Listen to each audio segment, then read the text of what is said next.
महाकुंभ इस बार बहुत सारी चीज़ें हो रही हैं, लेकिन जाना किसके लिए गया कि एक इतनी बड़ी भगदड़ मची और उसमें बहुत सारे लोग मारे गए और उस आंकड़े को छुपाया गया। जो मौत का आंकड़ा था उसको छुपाने की कोशिश की गई। और इसके अलावा एक और बहुत बड़ी चीज़ हो रही है, वो है बसंत पंचमी के दिन जो हिंदू राष्ट्र का संविधान है उसको भी पब्लिक डोमेन में लाने की बात की जा रही है और कहा जा रहा है कि हिंदू राष्ट्र का संविधान हम लेकर आएंगे और ये भी कहा जा रहा है कि 2035 तक उस संविधान को हम जारी करेंगे, इम्प्लीमेंट करेंगे। तो आज इसी सब पर हम बातचीत करेंगे। हमारे साथ हमारे खास मेहमान स्वामी अभिमुक्तेश्वरानंद जो कि ज्योतिष पीठ के शंकराचार्य जी हैं। आपका बहुत बहुत स्वागत है। Thank you so much for joining. और स्वामी जी, सबसे पहले मैं आपसे जानना चाहूँगी, क्योंकि आप लोग उस पंक्ति में थे जिसमें शाही स्नान होने वाला था, और आपको कितने बजे पता चला कि भगदड़ का मैसेज करीब लगभग 1:30 या 2 बजे रात को आया था? आप लोगों को कब पता चला और क्या पता चला? देखिए, हम लोग अमावस्या के पूर्व संध्या को कल होने वाले स्नान की तैयारियां करके और फिर तीनों शंकराचार्य एक शिविर में ये तय हुआ था कि आ जाएंगे और वहीं पर रात्रि विश्राम करके दूसरे दिन सवेरे एक साथ स्नान के लिए निकलेंगे। इसलिए अलग अलग शंकराचार्य जी अलग अलग रास्ते से एक शिविर जो हम लोगों का है भारतीय शिविर, उसमें आए और लगभग अंतिम शंकराचार्य जी को आने में रात को 12:30 पौने 1 बज गए। उसके बाद फिर सब लोग सो 4 बजे सवेरे हम लोग फिर से उठे। हमने उठ करके, क्योंकि उत्तराम नायक क्षेत्र हमारा है, तो बाकी दोनों शंकराचार्य जी हमारे ऊपर निर्भर थे कि तुम जैसा करोगे वैसा सब कार्यक्रम रहेगा। तो हमको जिम्मेदारी थी, इसलिए हमने देखा कि क्या परिस्थिति है मेले की। तो पहले ही जैसे ही सोशल मीडिया को मोबाइल बच्चे का मंगवा के देखा, वैसे उसमें दिखाई दिया किसी अखबार का समाचार था कि भगदड़ मची है रात को और 17 लोग काल को दिखा गए। तो बड़ी चिंता हो गई। हम उस समय सूर्यास्त तक के लिए मौन रहते हैं, तो मौन बात भी नहीं कर सकते थे। तो किसी तरह से सूर्योदय की प्रतीक्षा की। फिर हमने और लोगों से संदेश आदि के माध्यम से जानना चाहा कि क्या हुआ। कोई कुछ बताता था, कोई कुछ बताता था, सच्चाई का पता नहीं चलता। तो हम लोगों ने सोचा कि अब इस समय सबसे बढ़िया सच्चाई अगर कोई बता सकता है तो मुख्यमंत्री योगी आदित्यनाथ जी बता सकते हैं, क्योंकि वो मुख्यमंत्री हैं। वो यहाँ के सब अधिकारी उन्हीं से जुड़े हैं। यहाँ कहीं कुछ होगा उनको तो सूचना रहेगी। तो इसलिए उनका जो एक्स हैंडल है उसको फॉलो कर लिया जाए। उस पर सही समाचार वो बताएंगे तो सबसे सही होगा और सबसे ऑथेंटिकेटेड होगा। तो हम लोगों ने योगी आदित्यनाथ जी का जो ब्लूटूथ वाला एक्स पर हैंडल है उसको फॉलो किया। उसको देखते रहे कि भाई आपको पता चले। तो प्रतीक्षा करते करते 8:08 पे उनका एक ट्वीट आया, पोस्ट आई, और उस पर उन्होंने लिखा था कि शांतिपूर्वक स्नान हो रहा है, अफवाहों पर ध्यान दें। तो हम लोगों को लगा, अरे इतनी बड़ी घटना हुई है और तो इसमें एक लाइन में लिखा है अफवाहों पर ध्यान न दें। इसका मतलब है कि कुछ लोग लग गए हैं मुख्यमंत्री जी को बदनाम करने के लिए और अफवाह फैला रहे हैं और ऐसे दिन अमावस्या के दिन फैला रहे हैं। ये तो ठीक नहीं है। लेकिन इतना विचार करके फिर हम लोग चुप हो गए। फिर मेलाधिकारी से संपर्क किया कि भाई क्या ये पता चल रहा है। उन्होंने कहा अभी हम कुछ बता नहीं सकते, 10:30 बजे तो पहले हम कुछ नहीं बता पाए। किसी के माध्यम से संदेश आया तो हम लोग 10:30 बजे की प्रतीक्षा करने लगे। फिर 10:20 पे उनके एक्स हैंडल पर फिर से एक वीडियो उनका आया मुख्यमंत्री जी। उसको हम लोगों ने सुना। उसमें वो कह रहे थे कि स्नान सब ठीक हो रहा है, सबसे सहयोग की अपेक्षा है, जिसको जहाँ मौका लगे वहाँ स्नान करिए और अफवाहों पर ध्यान न दें। लिखा हुआ और मौत की तो कोई चर्चा नहीं थी। और उन्होंने जो अपने मुख से बोले, वाक्य बोले, उसमें भी मौत की तो कोई बात ही नहीं थी। उन्होंने ये जरूर कहा कि कुछ लोग घायल हुए हैं, उनको अस्पताल में भर्ती करा दिया गया, इलाज। लेकिन मृत्यु की कोई बात नहीं, एक भी मृत्यु की ही बात है। तो हम लोगों ने सोचा कि इनके खिलाफ साजिश हो रही है, बेचारे फेस कर रहे हैं, चलो अब हमने लोग स्नान करने लगे। तो फिर हम लोगों ने तैयारी की, तो धीरे धीरे गए और संगम पहुँच गए। और संगम जा करके हम 3 शंकराचार्यों ने संकल्प किया। संकल्प करके गंगा जी की पूजा की और फिर डुबकी लगा करके हम लोग वहाँ से वापस आए। फिर हम लोगों ने भिक्षा की, प्रतीक्षा करने लगे कि अपने अपने शिविर में हम लोग लौटे। और उसके बाद सायंकाल हो गया। सायंकाल इनका एक फिर वीडियो आया और लगभग 8 साढ़े 8 बजे, और उसमें इन्होंने कहा कि भगदड़ हुई थी और उसमें कुछ लोग मारे गए हैं। अब प्रश्न ये है कि इन्होंने रात को बताया भी कुछ लोग मारे गए। तो क्या इनको पूरे दिन और बीती जो 1 बजे घटना होने के बाद की रात उतनी देर तक पता ही नहीं था, और पता था तो ये क्यों छुपा रहे थे? तो ये चीज़ें हम लोगों को अच्छी नहीं लगी। हम लोगों ने कहा भी आपको छुपाना नहीं चाहिए, जो बात थी उसको बता देना चाहिए। आप संख्या ना बताते, आप कहते कि कुछ लोगों के मारे जाने की भी सूचना मिल रही है, अभी हम संख्या वगैरह बाद में। अगर दोपहर में ये बात बताई जाती है कि कुछ लोगों की मौत हुई है तो फिर शायद शाही स्नान के लिए भी आप लोग नहीं, उसमें ये है फिर हम लोग उस तरह से न जाते और अपने धार्मिक विधि को पूरा करने के लिए कोई स्नान वगैरह जो होता करते, लेकिन उसको एक स्वरूप ना देते। और दूसरी बात है कि भोजन न करते, क्योंकि ये इस समय ये जो हम लोग यहाँ रुके हुए हैं एक परिवार मानते हैं। तो हिंदू सनातन धर्म में नियम है कि जब कोई हमारे परिवार का मृतक हो जाता है तो उस दिन का भोजन हम छोड़ देते हैं, दूसरे दिन सूर्योदय देकर के फिर भोजन करते हैं। तो हम लोग भोजन छोड़ देते हैं, तो वो भी हम लोग नहीं कर पाए, क्योंकि हमको तो इस बात का ध्यान हो गया कि जब मुख्यमंत्री जी कह रहे हैं तो इस बारे में कुछ नहीं कह रहे हैं मृत्यु के बारे में, तो अफवाह है। इसका मतलब ये है कि आपको बिल्कुल ये बात साफ लगती है कि योगी आदित्यनाथ ने लोगों को भ्रमित किया जहाँ तक मौतों का आंकड़ा है उसका। नहीं, सवाल ये है कि इसमें लगने की क्या बात, ये तो अब प्रमाणित हो गया ना। जब उन्होंने पूरे दिन 2-3 बार संपर्क किया और संपर्क करके बातें कहीं और बार बार वो कहते रहे अफवाहों पर ध्यान मत दें, अफवाहों पर, इसका मतलब मृत्यु के जो समाचार चल रहे थे वो उनकी दृष्टि में अफवाह थे। इसका मतलब लोग जो श्रद्धालु मरे हैं उनकी मृत्यु अफवाह थी, तो ये उनकी मृत्यु का अपमान नहीं तो क्या है? तो ये बात अच्छी नहीं लगी। उस दिन प्रधानमंत्री भी दिल्ली की एक रैली में थे और उसमें उन्होंने भी ऐसा बहुत ज़्यादा सिर्फ खेद प्रकट किया, उन्होंने कंडोलेंस दिया और condolence home minister Amit Shah की तरफ से भी आई थी, प्रेसिडेंट द्रौपदी मुर्मू की तरफ से आई थी, लेकिन योगी आदित्यनाथ जी बिल्कुल चुप थे और कंडोलेंस इधर से पीएमओ की तरफ से और होम मिनिस्टर के ऑफिस से जा रहा था। तो आपको क्या लग रहा है कि कोऑर्डिनेशन की कमी एक आपको लग रही थी केंद्र और योगी सरकार के बीच में? नहीं, हम ये कह रहे हैं कि योगी आदित्यनाथ जी इतनी देर तक जो यहाँ पर घटना हुई थी उसको जनता से छुपा रहे थे, मृत्यु नहीं बता रहे थे, मृत्यु की चर्चा नहीं कर रहे थे। ये बात 2 कारण से हो सकती है। एक स्वयं जरूरत नहीं पड़ती, उनको ऊपर से निर्देश मिले कि ये मत बोलना, तो ही होता है। जो प्रदेश का नेता है वो केंद्र के नेता की तरफ देखता है कि क्या करना है बता। तो अब उन्होंने जो छुपाया उसके बारे में हमारे मन में 2 बात है, या तो नरेंद्र मोदी जी, अमित शाह जी और नड्डा जी, यही लोग इस समय प्रमुख हैं, एक राष्ट्रीय अध्यक्ष होने के नाते और 2 उनके नेता होने के नाते। तो ये 3 लोगों का निर्देश होगा कि मत बोलना, तो नहीं बोले वो, और या तो फिर ये स्वयं से ऐसा निर्णय लेकर के कर रहे थे। तो अब हमने ये कहा कि भाई ये इन्होंने झूठ बोला, अब ये तो प्रमाणित हो चुका। तो जब झूठ बोलने वाला मुख्यमंत्री है तो उसमें भरोसा कैसे जनता का होगा? और अभी आधा मेला बाकी है, आधा मेला हुआ है, आधा मेला अभी बाकी है, फिर से कोई घटना ना घट जाए और फिर से ये तो लीपापोती करेंगे, छुपाने का प्रयास करेंगे ताकि हमको वाहवाही मिलती रहे। तो ऐसी परिस्थिति में दोबारा घटना होगी वो तो पता भी नहीं चलने दी जाएगी। अभी तो छिटपुट पता चल गई, अब तो और ज़्यादा सावधान रहेंगे, तो बिल्कुल नहीं पता चलने देंगे। तो अब अविश्वास हो गया, तो इसीलिए कह रहे हैं कि आने वाला मेला जो अब जितने भी दिन का बचा है उसके पहले ही योगी जी को क्या बर्खास्त करना चाहिए? नहीं, बर्खास्त की बात नहीं है, इनको हटा करके दूसरे को मुख्यमंत्री ऐसे व्यक्ति को बनाना चाहिए जो सच्चा प्रबंधन करे और हिम्मत लेकर के सच्चाई के साथ परिस्थितियों का सामना करे। परिस्थिति तो कभी भी कुछ भी हो सकती है, जो भी व्यक्ति कार्य कर रहा है उसके सामने कोई भी परिस्थिति कभी भी आ सकती है, लेकिन वो छिपा करके जनता से काम करेगा वो अपराध है। और अगर वो सब कुछ बताते हुए और फेस कर रहा है तो जनता उसके साथ खड़ी होगी, हम लोग उसके साथ खड़े होंगे। इन्होंने छिपाया, इसलिए अब हम समझते हैं कि ये छिपाने वाले हो गए, आगे भी छिपाएंगे तो हम घटनाएं होती रहेंगी और छिप जाएंगी, तो इससे तो हमारे समाज का नुकसान है, जाने और कितने लोगों के साथ क्या होगा।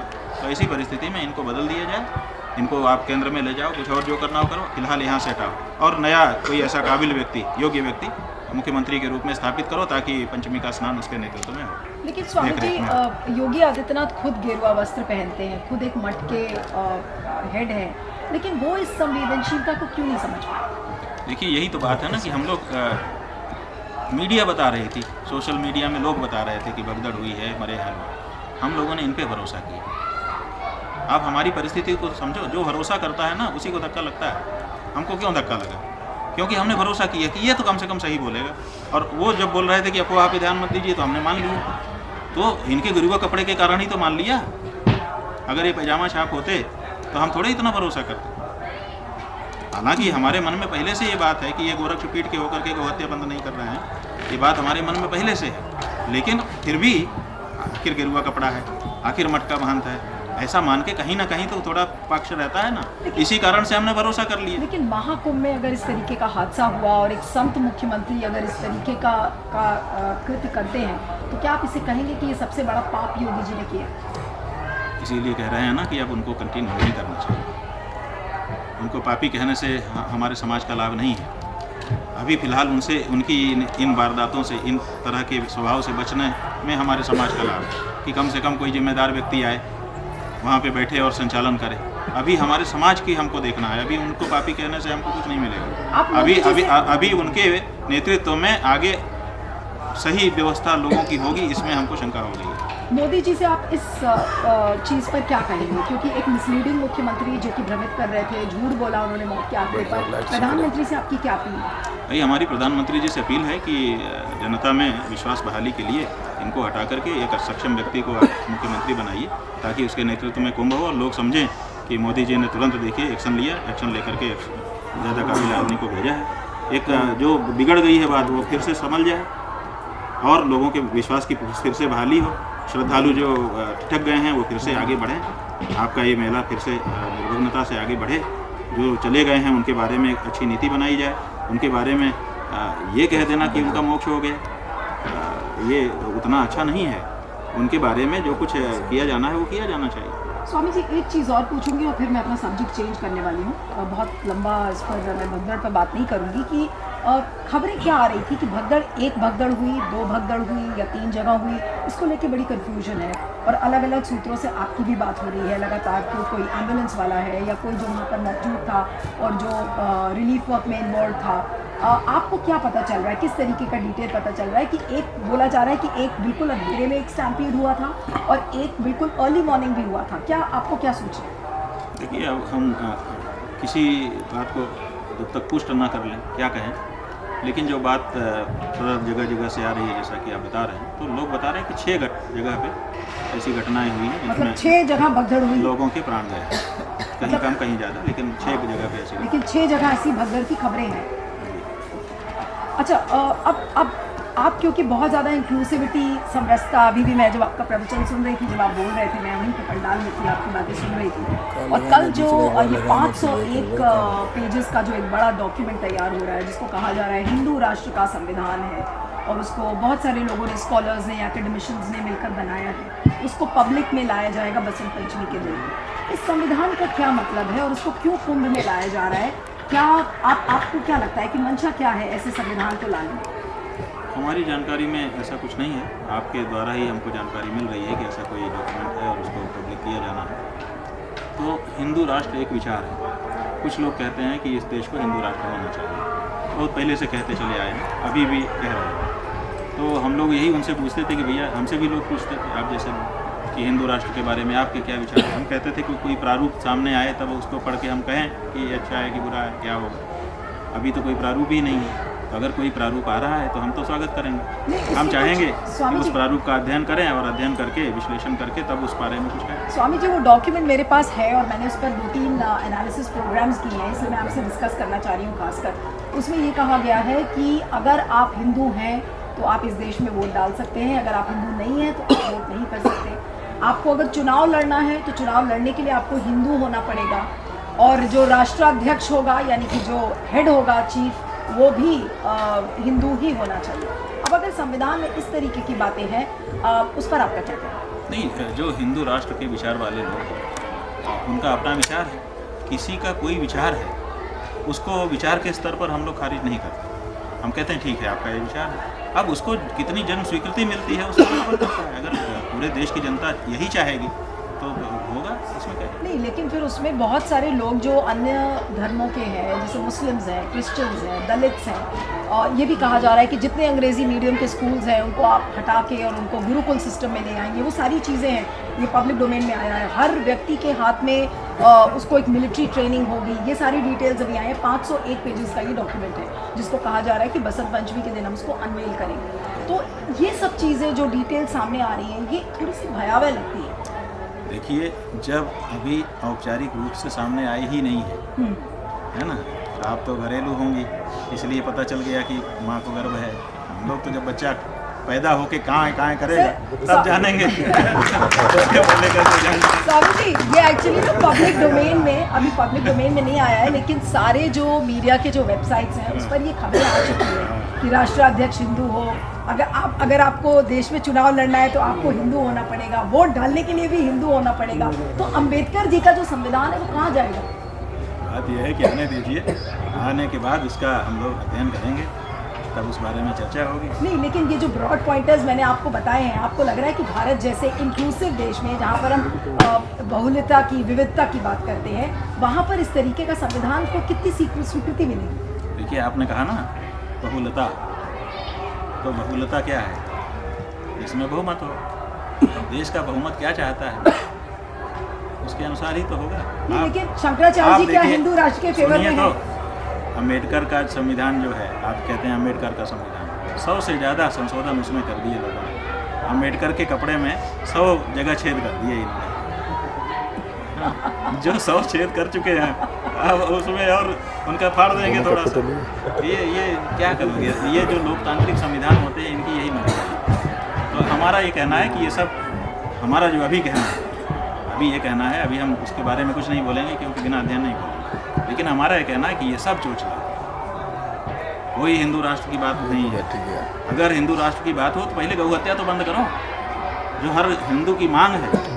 तुम गौ हत्या होती रहेगी और हिंदू राष्ट्र बन जाएगा तुम्हारा, केवल हिंदू व्यक्ति जो है प्रधानमंत्री बन जाएगा। इसका मतलब है कि अभी तक हिंदू व्यक्ति बना ही नहीं है। तो ये जो अभी बैठे हैं तो हिंदू है नहीं तो वो तो अपने आप को इसका हिंदू मतलब हृदय सम्राट कहते हैं। यही बात हो गई ना, हिंदू हृदय सम्राट कैसे हो जाएगा? पहले हिंदू तो हो। हिंदू वो होगा जो गाय की हत्या को स्वीकार नहीं कर सके। छत्रपति शिवाजी हिंदू थे, बाजार में कसाई गाय को खींच के ले जा रहा था, तलवार निकाल के मार दी उन्होंने। इतिहास है, इसी देश का इतिहास है। तो वो हिंदू हृदय सम्राट हुए। तो इन्होंने तो गाय की हत्या को बढ़ावा दिया, ये कैसे हिंदू? तो जब हिंदू ही नहीं है तो हिंदू राष्ट्र की बात हिंदू तो ही तो करेगा। नहीं तो ये क्या फालतू की एक हिस्टेरिया क्रिएट करने की कोशिश कर रहे हैं, डराने की कोशिश कर रहे हैं। हाँ जी, एक माहौल बनाया जा रहा है और डरवाया जा रहा है लोगों को। लेकिन कुंभ को क्यों चुना जा रहा है? ये मैं आज तक ये नहीं समझ में आया मुझे। मैं भी अपने भाई से भी बात करती हुई आ रही थी कि राजनीतिक एक्टिविटीज़ के लिए महाकुंभ का उपयोग क्यों किया जा रहा है। यहाँ पर वन नेशन वन इलेक्शन की मीटिंग होती है, योगी जी अपनी कैबिनेट मीटिंग करते हैं, ऊपर से हिंदू राष्ट्र का संविधान लाने की कोशिश की जा रही है। तो ये पॉलिटिकल एक्टिविटीज़ क्यों? क्या महाकुंभ इन सब चीज़ों के लिए बना तो नहीं था, लेकिन अब कन्वर्ट हो गया। आजकल कन्वर्जन का जमाना है। अब ये धार्मिक कुंभ कम है, राजनीतिक कुंभ ज़्यादा है। लेकिन आपकी नज़र में ये जो राजनीतिक चीज़ों के लिए जो इस्तेमाल कर रहे हैं, चाहे वो मोदी जी हो चाहे योगी जी हो, अब आप देखिए पूरे कुंभ सिवाय 2 व्यक्तियों के किसी और का पोस्टर आपको नज़र आता है? मोदी जी और योगी जी पूरे कुंभ में छाए हुए हैं सब। देखिए, ये जगह जो है ये भरद्वाज मुनि की है। भरद्वाज मुनि बसे प्रयाग, ये उनका स्थान है और वही यहाँ पे सत्संग करते थे। जब शिव जी आए थे तो उन्हीं से सत्संग किया था। उनका फोटो कहीं नहीं। व्यास जी कुंभ की महत्ता उन्होंने, प्रयाग की महत्ता उन्होंने कहा। तुलसीदास जी हो कही सके प्रयाग बनाओ, ये सब कह करके उन्होंने प्रयाग का महात्मा कहा। ना तुलसीदास हैं, ना व्यास हैं, ना भरद्वाज हैं। यहाँ पर डबल इंजन है। डबल इंजन आप कह रहे हैं। लेकिन जिस तरीके से मार्केटिंग कर रहे हैं योगी जी और मोदी जी को कमी कहूँगी इसमें, क्योंकि योगी जी ही सगले सर्वा लग रहे हैं यहाँ पे और वो कहते हैं कि देखिए 10 करोड़, कोई कहेगा 20 करोड़ लोग आए। एक्चुअल संख्या लोगों की पता ही नहीं चल पा रही है, क्योंकि मैं तो कुंभ बहुत सालों से कवर किया है। कभी हम लोगों ने सुना था मौनी अमावस्या में 3 या 4 करोड़ लोग आते थे या 5 करोड़ आते थे। अब क्या संख्या को मैन्युफैक्चर किया जा रहा है या आपको लगता है कि वाकई में इतने लोग आए हैं? आपका क्या है? देखिए, अगर आप इंटरनेट पे जाएंगे तो भारत सरकार की वेबसाइट्स बनी हुई है, उसमें आप खोजेंगे कि भारत में कितनी जनसंख्या है तो वो जनसंख्या बताएगी। अगर आप खोजेंगे कि भारत में कितने परिवार हैं तो वहाँ पे 30 करोड़ 50 लाख के करीब परिवार हैं। 30 करोड़ 50 लाख। फिर आप खोजेंगे कुछ कुल हिंदू परिवार कितने, तो 24 करोड़ 9 लाख संख्या वहाँ पे दिखाई जाएगी कि इतने परिवार हैं। जब 24 करोड़ भारत में हिंदू परिवार हैं तो 40 करोड़ कैसे उसमें, इसका मतलब हर परिवार से 2 आदमी आ रहे हैं अनिवार्य रूप से। तो हर परिवार से 2 आदमी आ रहा है। आप जो है प्रयाग में जाके 100 लोगों से पूछ लीजिए या 100 परिवार में पूछ लीजिए कि आपके कितने लोग नहा के आ गए, और भी शहर में सर्वे कर लीजिए। तो ये संख्या आर्टिफिशियली मैन्युफैक्चर की जा रही है। अथवा आप बताइए कि ये इतना बड़ा क्षेत्र है, वो कह रहे हैं कि 40 करोड़ लोग आए। 40 करोड़ लोग कैसे आएंगे? वो कह रहे हैं 300 ट्रेन हमने चलाई है और 1000 या 10,000 बस चलाई है। तो अगर इतनी बसें और इतनी ट्रेन चल रही, उतने कितने लोग आते हैं? प्लेन से कितने लोग आ रहे हैं? एक प्लेन एक बार में कितने लोगों को लेके आता है? कितने लोग, उनकी ट्रिप गिन लीजिए, आपको पता चल जाएगा कि कितने लोग आए। लेकिन मीडिया खुद कह रहा है 40 करोड़ आए, 10 करोड़ ने नहाया। तो अब हम लोग चुप हो जाते हैं कि भाई मीडिया जब ये कह रहा है, मीडिया के पास इसका मतलब कि संसाधन होंगे, उन्होंने वेरीफाई किया होगा। आप उस मीडिया पर विश्वास करते हैं? सॉरी टू से मैं खुद मीडिया से हूँ स्वामी जी, लेकिन एक ऐसा मीडिया जो मौत का आंकड़ा पर दिन भर वो ये कहता है, बड़े बड़े चैनल के टीवी एंकर्स थे जिन्होंने ये कहा, एक महानुभाव आपका इंटरव्यू अभी करके भी गए हैं, उनका चैनल भी दिन भर यही बोल रहा था कि ये अफवाह है। आज वो जितने धड़ल्ले से आपसे सवाल करके वो गए हैं, वो उनका चैनल भी पूरे दिन यही कह रहा था कि अफवाह है। तो ऐसे मीडिया का आप क्या कहें? भाई हम कुछ नहीं कहते हैं, हम मीडिया को क्यों कुछ कहें? हम ये कह रहे हैं कि मीडिया वेरीफाई करता होगा ना जब आंकड़े आते होंगे। वेरीफाई करता नहीं है मीडिया, जनता के सामने परोस देता है। तो दोषी मीडिया का भी होता है कि भाई उसको वेरीफाई करना चाहिए। 40 करोड़ लोग कितनी दूरी में खड़े होंगे? 10,000 एकड़ ज़मीन उनके हमसे मुँह से सुना हमने, योगी आदित्यनाथ जी का बयान सुना। उस बयान में उन्होंने कहा है कि हमने 10,000 एकड़ भूमि में ये बसाया है। तो 10,000 एकड़ भूमि में एक व्यक्ति को कितनी जगह खड़े होने और सोने के लिए चाहिए होती है? नहाने धोने और सब ले करके। उसी में सड़क है, उसी में उनके पावर हाउस हैं, इसी में पंपिंग सेट हैं, इसी में उनके कार्यालय हैं, इसी में थाना है, इसी में पुलिस है, इसमें ये सब है। इसके बावजूद जो आम जनता है वो कितनी आएगी? ये कोई कठिन थोड़े है, थोड़ी देर में कैलकुलेटर में बैठ करके कोई भी काउंट कर सकता है। अब 40 करोड़ 10 करोड़ लोगों ने 8 बजे तक 3 करोड़ लोगों ने स्नान कर लिया। 3 करोड़ कुछ होता है भैया? ये इस तरह से बताया जा रहा है और मीडिया खूब आराम से चला रही है। ऐसे ही नहीं लग रहा आपको स्वामी जी जैसे कि लोकसभा चुनाव में मोदी जी 400 सीट जीतने वाले हैं? वो 400 सीट का अलग मामला है, वो उनकी रणनीति थी, उनकी आकांक्षा थी, इसलिए इससे उसको नहीं जोड़ा सकते। यहाँ तो आंकड़ा दिया जा रहा है कि 3 करोड़ लोग अभी तक नहा चुके। अब उसको कोई संस्था तो हो जो वेरीफाई करे। क्यों वेरीफाई नहीं करती है कोई संस्था? बहुत सारे लोग हैं जो आलोचनाएं करते हैं, लेकिन वैज्ञानिक रूप से उसका आकलन करके वैज्ञानिक रूप से तथ्य क्यों सामने नहीं रखते हैं कि हमारे आकलन में इतना है, आपने किस आधार पर बताया? तो इसका मतलब है ये लोग ज़्यादा संख्या क्यों दिखा? हमने एक अधिकारी से पूछा था पिछले कुंभ में, अभी नहीं पूछा क्योंकि अब हम जानते हैं पूछने की ज़रूरत नहीं। हमने उससे गंभीरता से पूछा, बड़ा अधिकारी था, कि आप लोग इतनी बड़ी संख्या क्यों बताते हो? हमने तो आकलन कर लिया अपने व्यक्तिगत रूप से, हमको तो बिल्कुल झूठ लग रहा है। उसने कहा महाराज जी हम पैसा बचाने के लिए ऐसा करते हैं। हमने कहा क्यों? बोले जब हम ज़्यादा संख्या बताए रहेंगे तो जितनी हम संख्या घोषित किए रहेंगे, अखबार जितना छापे रहेगा वो सब हमारा प्रमाण होता है, फाइल में लगाते हैं। तो जब कभी ऑडिट होगा तो हमारे द्वारा खर्च किया गया पैसा वो उससे भाग दिया जाएगा। एक पर हेड कितना खर्च हुआ तो एक मिनिमम निकलेगा, तो ऑडिटर कहेगा ओके। तो हम अपने ऑडिट को बचाने के लिए और पैसा बचाने के लिए ज़्यादा संख्या बताते हैं। तो हमको पता है कि क्यों ये बताया जाता है, इसीलिए लोग इसको चलाते हैं। बस अब आखिरी सवाल आपसे करूंगी कि स्वामी जी बहुत लोग ये कह रहे हैं और ऐसा मानना है पॉलिटिकल कॉरिडोर्स में कि योगी जी इस महाकुंभ के जरिए प्रधानमंत्री बनने का सपना देख रहे हैं। आपका क्या मानना है? देखिए, राजनीति के क्षेत्र में जो भी व्यक्ति है वो जहाँ तक पहुँच गया है उससे आगे जाने की इच्छा करता है।